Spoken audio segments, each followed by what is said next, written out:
사랑과 은혜가 풍성하신 하나님 아버지, 이 시간 하나님을 사랑하는 마음으로 하나님께 예물 드립니다. 이 예물을 받아 주시옵소서. 이 예물을 통하여서 하나님의 나라가 확장되어지는 놀라운 역사를 우리 주께서 일으켜 주시기를 소원합니다. 하나님 바친 손길이 함께 하시사 저들의 곳간에 쌀이 떨어지지 아니하도록 축복하여 주시고, 바치지 못한 손길에도 함께 하시사 한결같은 은혜를 허락하여 주시옵소서. 저들이 힘들게 열심히 번 아버지 물질입니다. 하나님께서 저들의 삶을 끝까지 책임져 주시사 이 세상 살아갈 때 머리가 될진대 꼬리가 되지 아니하도록 하나님 주의 자녀들을 축복하여 주시옵소서. 아버지, 시간 간절히 바라고 하는 것은 우리 정성은 사모님과 그의 가족을 위해 기도합니다. 하나님께서 함께 하시고 인도하시사 사모로서 그 자리를 주시고, 또한 김은경 목사님을 목사로서 인쳐 주셔서 아버지 단란하고 정말로 소망 있는 가정으로 세워주심을 감사합니다. 하나님, 우리 김은경 목사님이 가지고 있는 달란트, 우리 사모님이 가지고 있는 달란트가 많이 있는데 모든 것들이 주 말씀 안에서 겸손히 받들어질 때에 아름답게 사용되어질 수 있도록 성령 하나님 강권적으로 역사하여 주시옵소서. 무엇보다도 우리 사모님 영육의 강건함을 지켜주셔서 건강한 오장육부, 건강한 DNA를, 세포를 하나님께서 허락하여 주시옵소서. 아버지, 이 시간 또한 기도하는 것은 우리 헌상위원으로 섬기는 우리 강예빈 자매를 위해 기도합니다. 하나님, 그가 이제 대학생이 되었는데 하나님 그를 들어 잘 사용하여 주시고, 하나님 그가 21세기의 기수가 되어 하나님께 영광 돌리는 귀한 딸 되게 하여 주셔서 신앙의 계보를 바르게 이어갈 수 있도록 도와주시옵소서. 더불어 찬양대원으로 수고하는 우리 예림이와, 그리고 주일 성수를 정말로 빠지지 않고 꼬박꼬박 잘하는 우리 강예원 자매를 위해서도 기도합니다. 하나님 함께 하시고 인도하시사 이 세 자매가 하나님 말씀 안에서 잘 사용되어질 수 있도록 이들의 삶을 끝까지 책임져 주시옵소서. 우리 김태현 군을 위해서도 기도합니다. 하나님 그의 미래를 지켜주시고, 그가 하나님 말씀을 붙잡고 나아갈 때에 모든 것들이 만사형통할 수 있도록 하나님 축복하여 주시옵소서. 오늘 주변을 둘러보니 몸이 아픈 자들이 여러 명이 있습니다. 그리고 빠진 우리의 지체들이 여럿 있습니다. 하나님, 그들이 이 시간을 잘 기억하여서, 이 시간을 잘 사모하여서 다음엔 다 같이 나와 하나님께 예배 드릴 수 있도록 은총 베풀어 주시옵소서. 예수님의 이름으로 기도드렸사옵나이다. 아멘.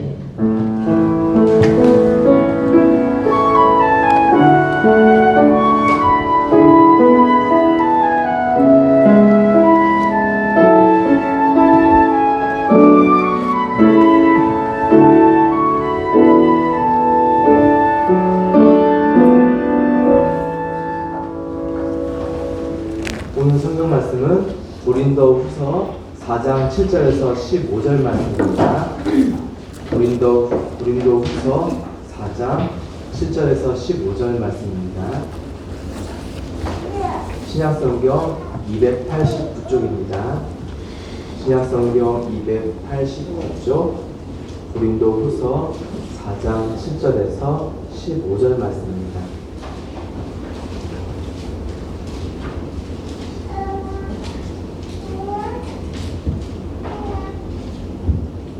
고린도후서 4장 7절에서 15절 말씀, 신약성경 289쪽입니다.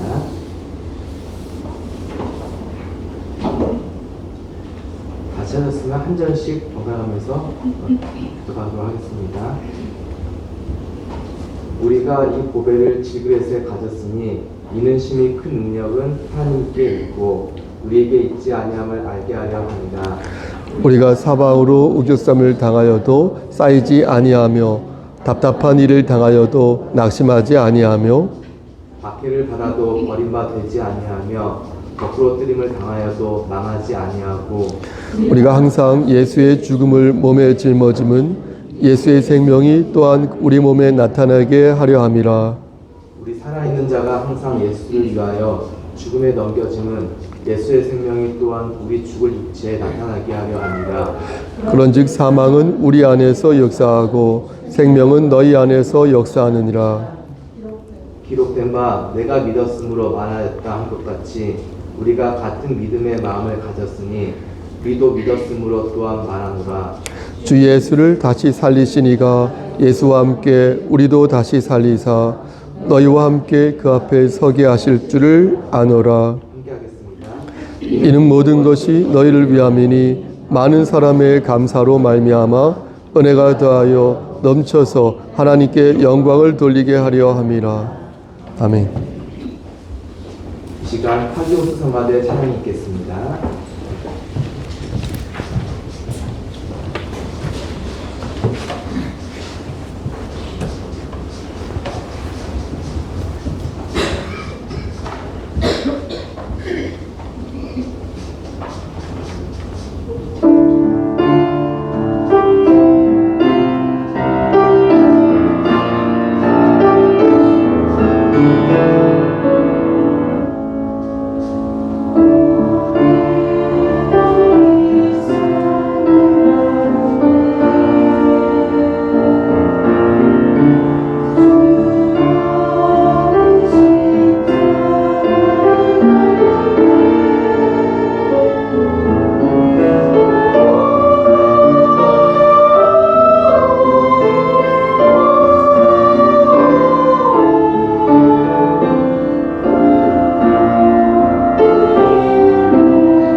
기도하십니다.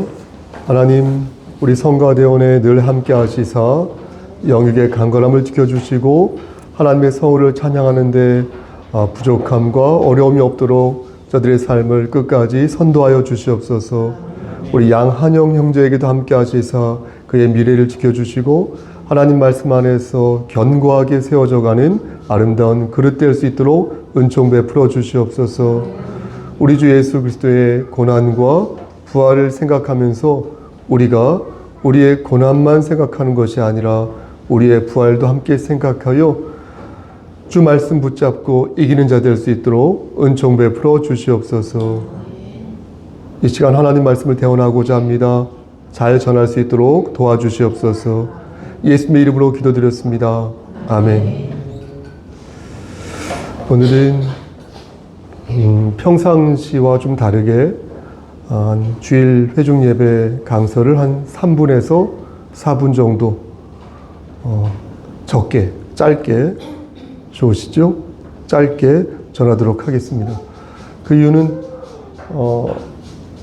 강서를 준비하고 대본을 제가 쭉 다시 읽어보니까 좀 쓸데없는 말들이 좀 많이 들어간 것 같아서 그걸 빼고 나니까 A4 한 장에서 반이 줄어들었습니다.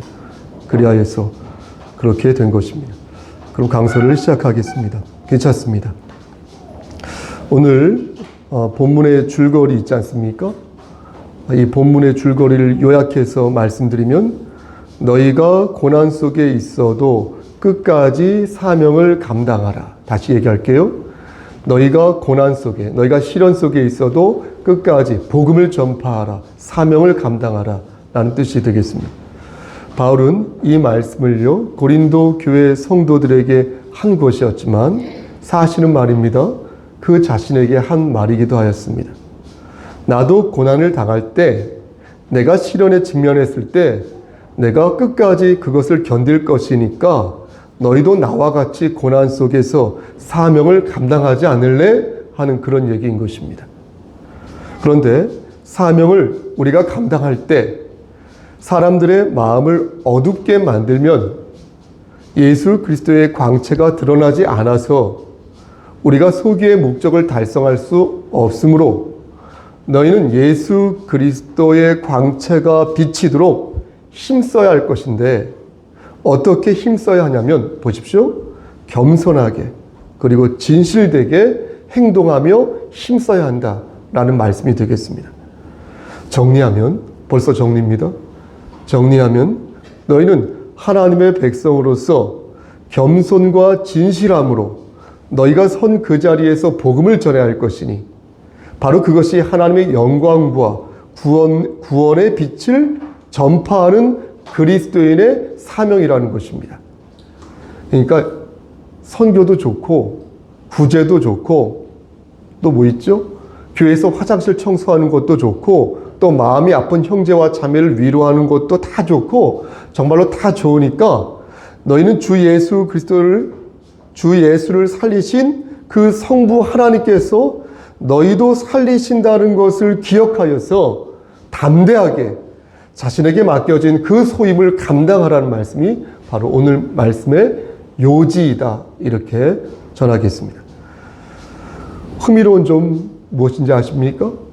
그런데 흥미로운 점은 이 사도 바울이 예수 그리스도의 사역과 자신의 사역을 동일한 구도로 보았다는 것입니다. 그러니까 바울과 예수님의 반열을 동일하게 보았다는 것이 아니라 동일한 구도 안에서 구도를 동일하게 설정하여서 자신의 사역과 예수 그리스도의 사역을 이렇게 동일화하고 있다는 것입니다. 그 내용이 오늘 본문 14절 말씀에 나오는데요. 한번 우리 함께 이 14절 말씀을 한 번 더 합독하도록 하겠습니다. 주 예수를 시작. 주 예수를 다시 살리시니가 예수와 함께 우리도 다시 살리사 너희와 함께 그 앞에 서게 하실 줄을 아노라. 여러분 뭐라고 말씀합니까? 성부 하나님께서 예수 그리스도를 살리신 것처럼 여러분들과 저도 살리신다는 거예요. 그러니까 예수 그리스도께서 대속의 고난을 당하신 것처럼 바울 자신도 십자가의 그 고난을 받았다라고 말을 하면서 자신이 고난을 마다하지 않은 이유는 예수님께서 결국 이기신 것처럼, 승리하신 것처럼 나도 종국적으로 이길 것이다 라는 것을 믿는다는 것이에요. 이와 같은 논리로 사도 바울은 고린도 교회 성도들에게 말하기를, 내가 예수 그리스도처럼 종국적으로 이기는 자가 되는 것처럼 너희도 종국적으로 이기는 자가 될 것이니까, 바울은 이것을 14절 말씀에서 어떻게 표현하고 있냐면 하나님 앞에 서게 하실 줄을 안다, 이렇게 말씀한 것입니다. 여러분 생각해 보십시오. 우리가 훗날 하나님 앞에 서게 될 때가 있지 않겠습니까? 우리같이 이렇게 믿는 사람들이 있지 않습니까? 이런 사람들은 그리스도의 그 승리에 참여하게 될 것이지만, 하나님을 의지하지 않는 불신자들이 있지 않습니까? 이런 분들은 정죄의 심판대가 그 앞에 놓인다는 거예요. 우리는 의의 심판을 받지만 저들은 정죄의 심판을 받는다는 거예요. 너무나 안타깝게도. 여러분, 그것을 증거하는 대표적인 말씀이 무엇입니까? 요한복음 3장 18절 말씀 아닙니까? 그를 믿는 자는 심판을 받지 아니하는 것이요, 믿지 아니하는 자는 하나님의 독생자 그의 이름을 믿지 아니하므로 벌써 심판을 받은 것이다, 이 말씀인 거예요. 또 있습니다. 로마서 8장 1절과 2절에서도 말씀하고 있지 않습니까? 그러므로 이제 그리스도 예수 안에 있는 자에게는 결코 정죄함이 없나니, 이는 그리스도 예수 안에 있는 생명의 성령의 법이 죄와 사망의 법에서 너를 해방하였습니다. 믿으십니까? 그러니까 뭐예요? 주눅들지 말라는 거예요. 의에 소침하지 말라는 거예요. 주 예수를 살리신 아버지 하나님께서 여러분들과 저도 살리실 것이니, 너희는 그것을 믿고 담대하게 사명을 받들라는 거예요. 담대하게 사람들 앞에서 복음을, 괜찮습니다. 담대하게 뭡니까? 담대하게 복음을 전파하라는 것입니다. 그런데 여기에서 저는 여러분들에게 현실을 말하지 않을 수 없죠. 현실이 있지 않습니까? 이렇게 하나님의 말씀을 선언하고 멋지게 강설 마무리하면 참 은혜가 될 수 있겠는데, 현실 그렇지 않지 않습니까? 당장에 먹을 게 필요하지 않습니까? 우리한테 당장에 일할 직장이 필요하지 않습니까? 또 나도 누구처럼 결혼하고 싶지 않습니까? 또 나도 누구처럼 성공하고 싶지 않습니까? 현실은 그렇지 않거든요. 그렇다면 하나님의 말씀은 현실성이 없는 이상적인 구호에 불과한 것일까요? 불러도 대답이 없고 부르다가 내가 죽을 그런 공허한 그러한 말씀인 걸까요? 여러분 8절 말씀을 한번 보시겠습니까? 그 말씀을 보면 어떻게 말씀합니까? 8절. 사방으로 우겨쌈을 당하여도 쌓이지 아니하며, 그렇죠? 답답한 일을 당하여도 낙심하지 말라, 이렇게 말씀합니다. 그러니까 이 말씀 무슨 뜻입니까? 하나님께서도 우리의 녹록지 않은 현실을 너무나 잘 알고 계시다는 거예요. 모르실 리가 없다는 거예요. 사방으로 우겨쌈을 당하는 심정을 아시고 답답한 일이 한두 가지가 아니라는 것을 하나님께서 아신다는 거예요.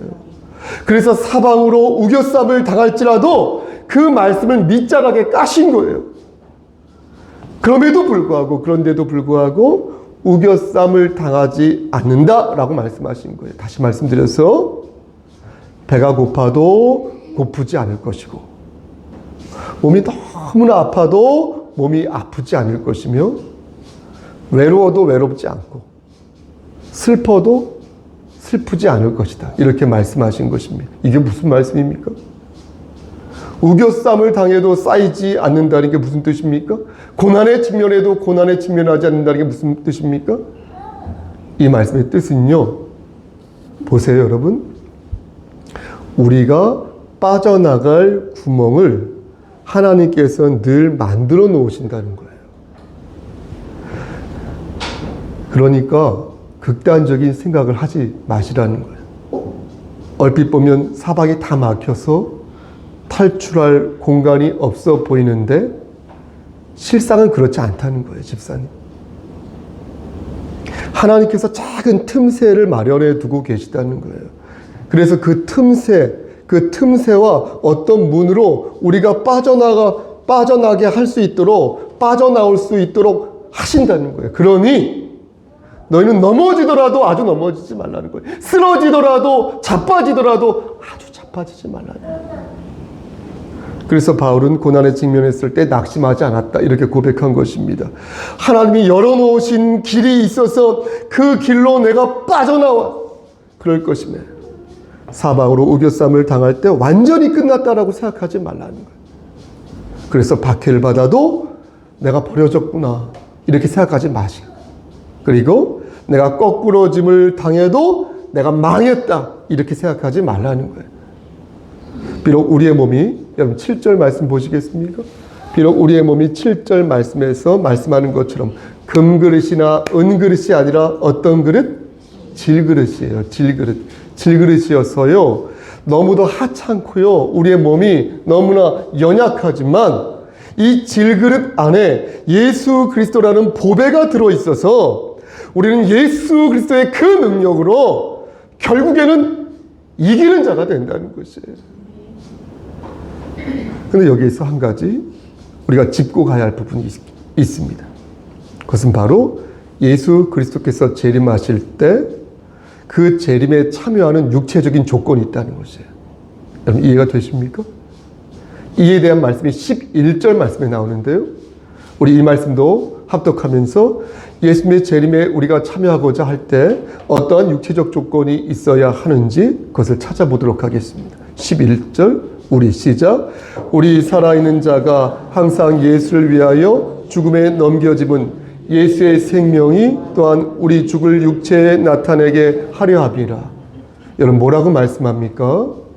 예수 그리스도의 재림에 우리가 참여하려면 우리의 육체가 어떻게 되어야 한다고 말씀합니까? 죽어야 한다고 말씀합니다. 죽어야 한다. 하늘의 미랄처럼 우리의 육체가 죽어져야 예수 그리스도의 재림에 참여할 수 있다 말씀합니다. 주의 재림을 살아있는 상태에서 주의 재림을 맞이하는 분들도 있겠죠. 하지만 대부분 어떻습니까? 예수를 위하여 죽음에 넘겨진 사람들이 확실하게 예수 그리스도의 재림에 참여할 수 있으니 너희는 예수 때문에 생기는 고난들을 마다하지 말라는 거예요. 주를 위하여 십자가의 고난을 받고 죽임을 당하는 것이 그 어떤 것보다도 확실한 보증이 된다는 거예요. 확실한 방법이 된다는 거예요. 그러니 고난에 직면했을 때 이 고난이 나의 생명이 될 수 있겠다라는 생각을 가지시라는 것입니다. 2012년 12월 19일로 기억하는데, 2012년 12월 19일 그때 돌아가신 성흥경 목사님이 투표하기 위해, 박근혜 대통령이 그때 박근혜 후보가 대통령이 되었을 때인데, 투표하기 위해 몇몇 분들과 함께 투표장을 이렇게 간 기억이 있습니다. 그때 성흥경 목사님은, 고 성흥경 목사님은 이게 휠체어를 타고 가셨는데 그때까지 정신이 말똥말똥 하셨어요. 거동만 불편하였지 의사소통을 하는 데는 전혀 문제가 없었습니다. 그 뒤에 정확히 9일이 지나 28일에 돌아가셨는데, 저는 사실 돌아가시기 몇 시간 전까지도 계속 아주 작은 그런 대화를 나눴거든요. 그런데 여러 말 중에서 지금도 기억나는 말은 어떻게 좀 해봐 라는 말이었습니다.